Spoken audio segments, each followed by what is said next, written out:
तमन्ना चांद की रख किस्मत तेरी बदल जाएगी। कि तमन्ना चांद की रख किस्मत तेरी बदल जाएगी। चांद मिले या ना मिले लेकिन तारों की सूरत नजर आ जाएगी। नमस्कार साथियों, मैं आपका अपना नीलकमल आज की क्लास में आप सभी का स्वागत करता हूँ। तो आज का टॉपिक होगा अपने गणित में वर्गमूल निकालना। क्या दोस्तों? वर्गमूल निकालना। इस क्लास में हम देखेंगे कि वर्गमूल कैसे निकाला जाता है, बिल्कुल एकदम शॉर्ट ट्रिक के माध्यम से, जिससे अधिक खतरनाक से खतरनाक क्वेश्चन अपने को सरल तरीके से बन जाए। तो देखना, एक ही क्वेश्चन में पूरी चीज समझने की कोशिश करना साथियों। तो देखते हैं कि पहला दे रहा है कि 1369 का आप निकालिए वर्गमूल। क्या निकालना साथियों? वर्गमूल। सबसे पहले है कि आपको 1 से 9 तक के वर्ग कष्ट याद होनी चाहिए। मेरे को 1 से 9 तक के वर्ग किस काम में आएंगे कि इसका जो लास्ट वाला अंक होता है ना किसी भी संख्या का, वो देखने के लिए मुझे ये काम आएगा। ठीक है ना? अब देखना, पहला एग्जाम्पल समझना। पहला काम ये कि लास्ट से आप 1 2 2 2 का जोड़ा बनाइए। एक जोड़ा बन गया और एक जोड़ा बनाने के बाद जो संख्या बचे ना वो पूरी एक साथ अपने के काम आएगी। ठीक, वैसे देखो पहला जोड़ा अपने को बनाने बन गया और जो बची संख्या वो एक साथ रहेगी। आगे बात समझते। दूसरा काम होगा अपने कि जो लास्ट वाला अंक है ना 9, ये वाला, ये किसके वर्ग करने पर आएगा। देखना, तो लास्ट में कितना आ रहा है? 9। अब 9 देखना अपने को किसके वर्ग करने पर आएगा। तो इधर 3 का वर्ग करेंगे तो 9 आएगा, और कब आएगा 9? एक 7 का वर्ग कर देंगे जब भी क्या आएगा 9। तो दोनों कंडीशन को अपने को लेकर चलना है। तो ये लिख दी मैंने दोनों कंडीशन। एक तो कब आएगा? 3 का वर्ग करेंगे जब क्या आएगा 9 आएगा, और एक कब आएगा 9 जब हम 7 का वर्ग करेंगे। इसका आंसर 2 अंकों में आएगा, क्योंकि एक जोड़ा जो बन रहा और एक इसका बनेगा, इसलिए यहाँ पर मैंने 2 अंक लिख दिए। अब दूसरा अंक कैसे आएगा देखना। यहाँ पर कितना है? 13 है। क्या है साथियों? 13 है। अब 13 ये बताइए आप कि किसके वर्ग के नजदीक होता है 13? तो देखना, 4 का कितना हो गया? 16, यानी कि 13 से क्या हो गया? ज़्यादा, इसलिए मेरे को लेना पड़ेगा 3 का वर्ग यानी कि 9। तो मैंने लिख दिया यहाँ पर कितना? 3, और यहाँ भी लिख दिया 3। अब अपने को ये देखना है कि आंसर अपना 33 होगा या कितना होगा? 37 होगा। इसके लिए आपको ये देखना है कि जो मैंने लास्ट में संख्या लिखी ना 3, इसे जस्ट अगली वाली संख्या से गुणा करो। तो 3 को अगली वाली संख्या 4 से गुणा करेंगे तो कितना आ जाएगा? 12 आ गया मेरे पास। क्या आ गया साथियों? 12 आ गया। अब देखना है आपको, जो गुणा करने के बाद जो संख्या आती है उसकी तुलना करना है इस वाली संख्या से, आगे वाली संख्या से। ठीक है ना? तो 13 से 12 कम है, इसलिए अपना आंसर होगा ज़्यादा वाला। क्या साथियों? गुणा करने के बाद संख्या है ना वो अपनी कम है इस वाली संख्या से, तो ये क्या हो जाएगा? अपना आंसर ज़्यादा वाला। अगर ये संख्या ज़्यादा आती इस वाली संख्या से तो अपना आंसर होगा कम वाला, यानी कि जो गुणा करने के बाद जो संख्या आती है ना उससे तुलना छोटी वाली आ जाएगी, छोटी होगी तो बड़ी आ जाएगी। इधर देखो, ऐसे समझते हैं। 2 2 का जोड़ा बना लिया, 2 का जोड़ा बना लिया, और ये पूरी संख्या एक साथ रहने दी। आगे बात करते हैं। तो मैंने कहा था कि जो लास्ट वाला अंक है क्या आ रहा है यहाँ पर? 1।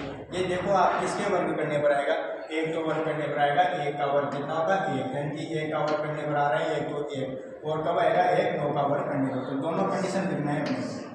1 तो 1 का करेंगे जब आएगा, और 1 का कब आएगा? 9 का करेंगे जब। अब यहाँ पर कितना है साथियों? 37 है। तो 37 ये बताइए आप मुझे कि किसका वर्ग, किसके वर्ग के नजदीक है 37? तो देखना, 25 5 का करेंगे तो कितना जाएगा? 25, और 6 का कितना जाएगा? 36। ठीक है ना? और 7 का कितना जाएगा? 49। तो 7 का तो ज़्यादा हो रहा है, यानी 6 का आ जाएगा। तो ये लिख दिया मैंने यहाँ पर 6। क्या लिख दिया भैया? 6 लिख दिया। अब 6 को ये 1 से इसको अगली वाली संख्या से गुणा करो। 6 तो कितना हो जाएगा? 7। कितना आ गया यहाँ पर? 42 गुणा करेंगे तो। अब 42 से किससे ज़्यादा है ना, तो अपना आंसर कम वाला होगा, इसलिए अपना आंसर क्या हो जाएगा? 1 से कम हो जाएगा। अगर गुणा करने के बाद छोटी संख्या आती इस वाली से ये तो बड़ा आंसर हो जाता है, छोटी बड़ी है तो छोटा वाला आंसर गया। तो इस प्रकार से आपको कोई सी भी 2 अंकों 3 अंकों वाली संख्या का गुणा वर्ग आसानी से आप निकाल सकते हो। और एक बात, जितने ज़्यादा आपको वर्ग याद होंगे उतना ही आपको वर्गमूल निकालने में आसानी होगी। वैसे देखा जाए तो 50 तक 100 तक तो आपको वर्ग ऐसे भी याद हो जाएंगे। इसकी एक मैं तरीका बताऊंगा कैसे याद करना है, बहुत आसानी से आपको याद हो जाएंगे। लेकिन फिर भी आप कम से कम 30-50 तक तो याद होने ही चाहिए आपको। तो ये बताइए जो आगे से आपको समझ साथियों बिल्कुल सिंपल तरीका है। आप जब इसकी प्रैक्टिस करोगे तो ये आपको बहुत बढ़िया तरीके से आ जाएगा। उम्मीद है मुझे आपको ये समझ में आ गया होगा। तो इसका जो नेक्स्ट उदाहरण देखते हैं एक और देख लेते हैं।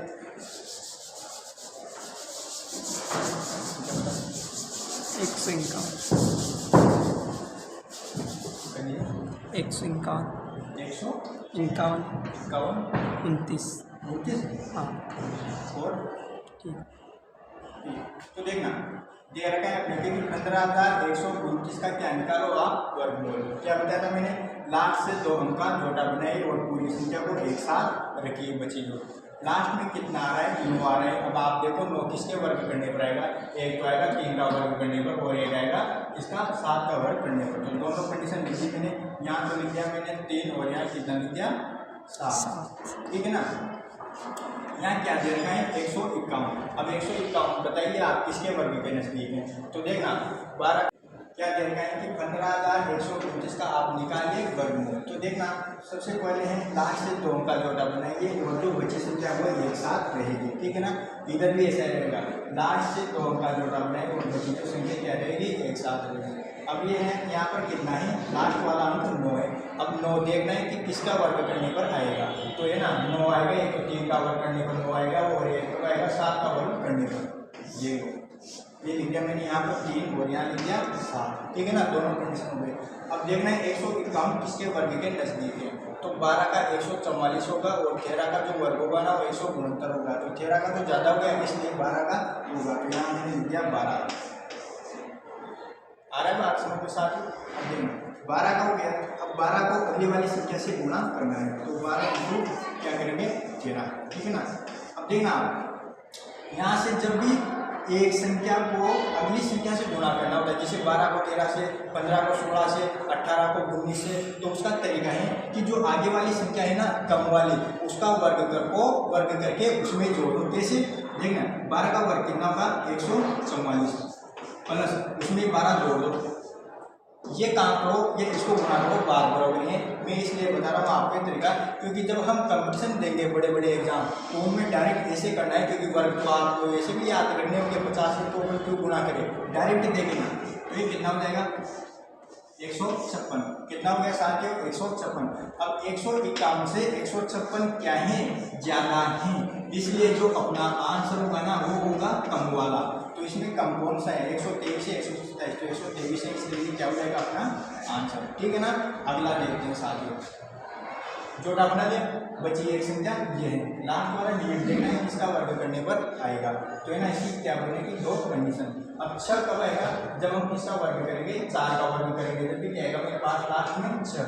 और कब आएगा 6, जब हम 6 का वर्ग करेंगे। तो कितना आ जाएगा यहाँ पर 4 और यहाँ क्या जाएगा 36, ठीक है ना। 2 कंडीशन होंगे। अब ये 88 है किसके वर्ग के नजदीक है। तो 7 का कितना होगा 49 हो गया, यानी ये हो जाएगा अपने 8 का वर्ग। कितना हो जाएगा 8 का। 9 का तो ज़्यादा हो जाएगा 91 हो जाएगा, ये तो ज़्यादा है इसलिए मैंने यहाँ दिया 8, ठीक है ना। अब आंसर अपना कौन सा होगा, इसके लिए ये देखना होगा कि इसको अगली वाली संख्या से गुणा कर दो। तो कितना हो जाएगा ये 72 72 हो गया।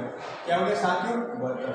अभी 72 है, ये 88 से कम है, क्या है ये कम, इसलिए जो अपना आंसर होगा ना वो होगा ज़्यादा वाला। और ज़्यादा वाला कौन सा है 86, तो ये क्या हो जाएगा अपना आंसर।